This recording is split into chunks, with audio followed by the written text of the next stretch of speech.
If you've ever submitted a paper just to see what happens, this video is for you. For many early career researchers and faculty members, this just submit and see approach quietly can cost months, if not years, sometimes an entire publication or grant cycle.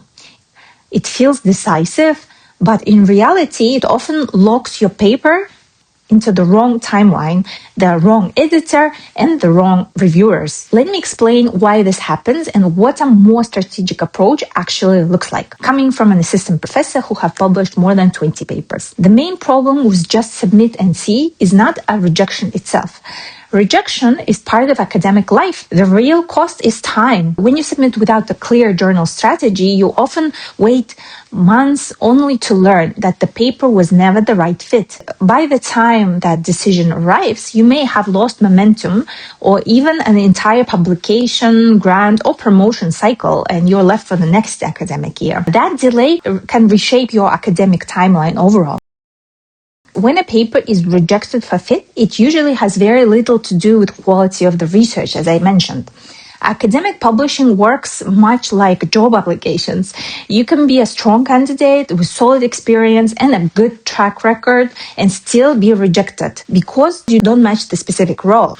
That doesn't make you unqualified. It means the match was wrong. Publishing works the same way. Fit determines outcomes more than effort. To find out more about different reasons on why the paper can be rejected, you can watch this video. There are too many journals. Journal scopes often overlap, and journal selection is rarely taught explicitly anywhere. So submitting feels like a way to move forward. But this creates a dangerous illusion, in fact. Trial and error feels safe because it seems reversible, but submission is not. Once you submit, you are committed to that journal's timeline, that editor's priorities, and that reviewer pool, which you don't know of. This is why just trying has a real cost. What strategic journal selection actually means? A better approach starts much earlier than submission. In fact, you are already doing most of the work while writing the paper. During your literature review, you read closely related studies, cite similar work, and position your contribution. The key question is simple: where were the papers most similar to yours published? Those journals are not random. So those are really good starting points for you. They represent the natural home of your manuscript. If you cannot clearly identify at least 2 journals where very similar work has been published, you may not be ready to submit. Once you identify candidate journals, the next step is honest positioning. Ask yourself, how strong is my contribution compared to these papers that I'm reading? Is the novelty incremental or substantial?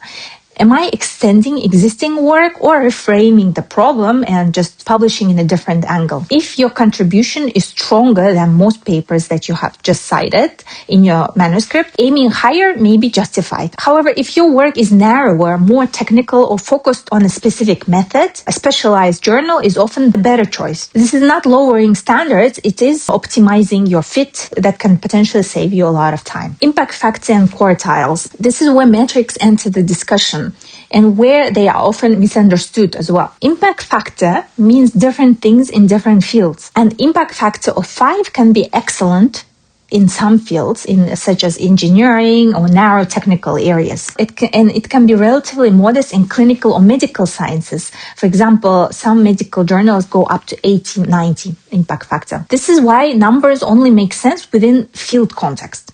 Quartiles help with this. Journals are grouped into quartile. Quartile 1, the top 25%, quartile 2, quartile 3, and quartile 4. If a journal is indexed and ranked, it already meets a basic credibility threshold. You can check this through these databases such as Web of Science or Scopus, but always select the field category that best matches your research. That's where your work will be evaluated fairly. So why submit and see fail strategically? When you skip this analysis and submit just to see what happens, several predictable problems may appear. The editor may immediately see a mismatch and can reject right away, which would actually save you time. But then the reviewers may come from the wrong backgrounds, and feedback that they give may be vague or unhelpful. Later, decisions may take much longer than expected. One time I had to wait 6 months to get minor revisions on my paper. So this is why rejections from submit and see submissions often feel frustrating, because they may not work for you. Not because reviewers are careless, but because they were never the right reviewers in the first place for your work. And that process does not move you forward efficiently. So the main takeaway is this: submission is not an experiment, it's a decision that commits your time and energy. So spending more time choosing the right journal often saves you months later, because the process becomes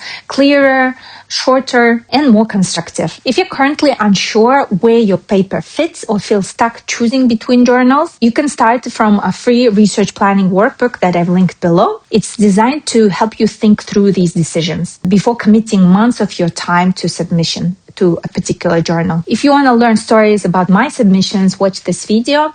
And remember, publishing is not about guessing correctly, it is about choosing deliberately. Hope this was helpful. See you in the next one.